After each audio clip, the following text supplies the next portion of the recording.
Kalau kamu duduk di kokpit pesawat luar angkasa tercepat yang pernah dibuat manusia, lalu terbang lurus ke satu arah, tanpa pernah berbelok, tanpa pernah berhenti, selama 1 triliun tahun, apa yang sebenarnya akan terjadi?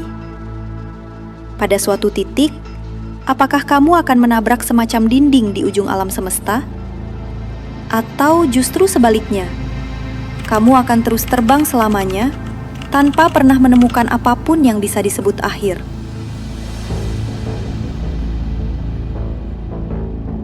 Pertanyaan itu terdengar sederhana, tapi jawabannya menyentuh salah satu misteri terbesar yang belum sepenuhnya terpecahkan dalam sains, yaitu apakah alam semesta ini terhingga atau tidak terhingga?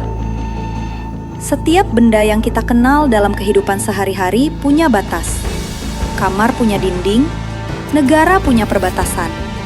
Bahkan planet bumi yang terasa luas ini sebenarnya punya ukuran yang bisa dihitung pasti.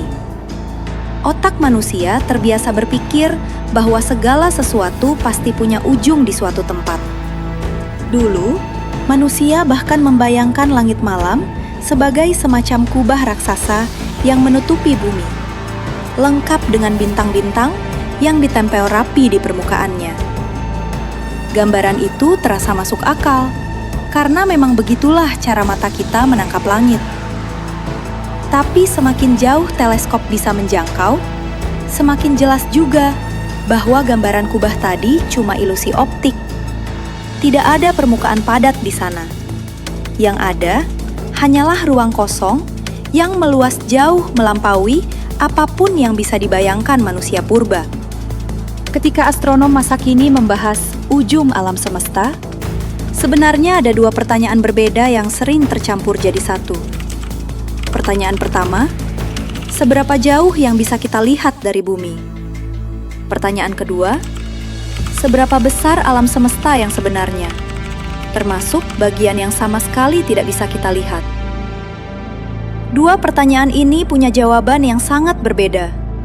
Dan perbedaan itulah yang akan mengubah cara kita membayangkan alam semesta selama ini. Sebagian orang mengira 2 hal itu sama saja. Padahal, keduanya berangkat dari batasan yang sama sekali berbeda. Pertanyaan ini bahkan pernah memecah pendapat ilmuwan-ilmuwan besar. Isaac Newton dulu berpendapat alam semesta pasti tidak terhingga. Karena kalau terhingga, gravitasi akan menarik semua materi berkumpul jadi satu titik di tengah. Ratusan tahun kemudian, Albert Einstein datang dengan teori relativitas umum. Dan tiba-tiba, ruang tidak lagi harus datar dan lurus seperti yang dibayangkan Newton.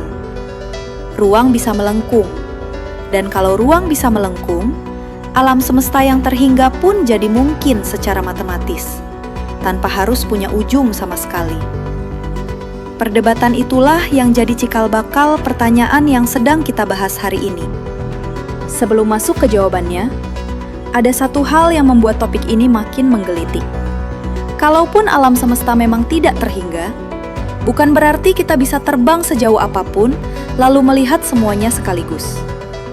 Ada batas yang sangat nyata yang menghalangi pandangan kita. Bukan batas ruang, melainkan batas cahaya. Batas itulah yang membuat pertanyaan tadi jadi jauh lebih rumit dari yang terlihat di permukaan.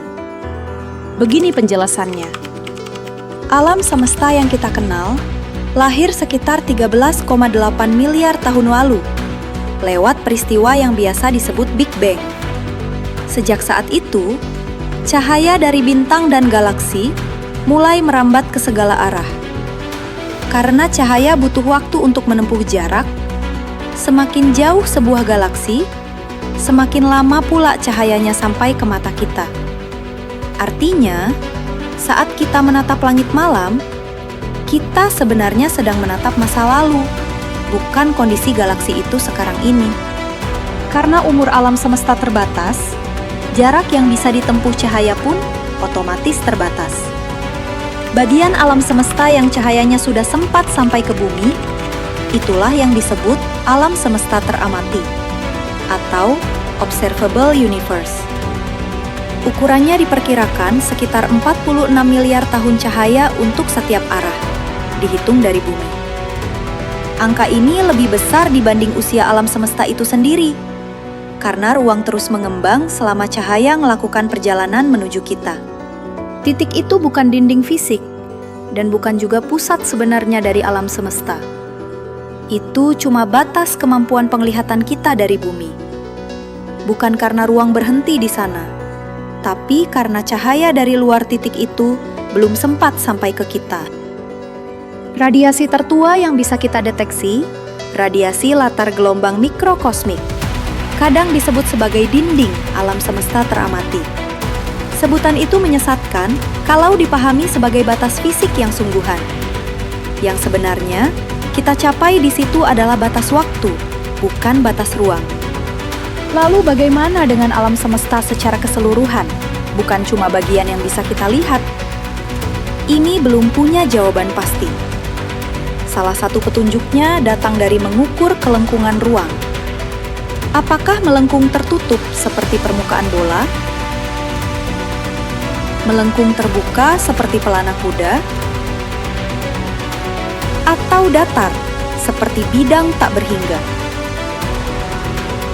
Kembali pada gambar tadi, pengukuran radiasi latar kosmik sejauh ini paling condong ke kondisi datar. Tapi, datanya belum cukup presisi untuk memastikan apakah alam semesta ini benar-benar datar sempurna atau melengkung sangat halus yang belum terdeteksi. Kalau memang datar sempurna, konsekuensinya besar. Alam semesta kemungkinan tidak terhingga luasnya. Jadi, balik ke pertanyaan di awal. Kalau kamu terbang lurus selama 1 triliun tahun, kamu tidak akan pernah menabrak dinding apapun. Sejauh ini, tidak ada satupun pengamatan yang menunjukkan alam semesta punya batas fisik.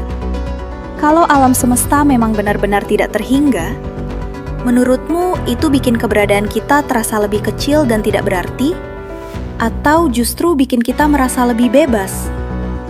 Tulis pendapatmu di kolom komentar. Terima kasih sudah menonton.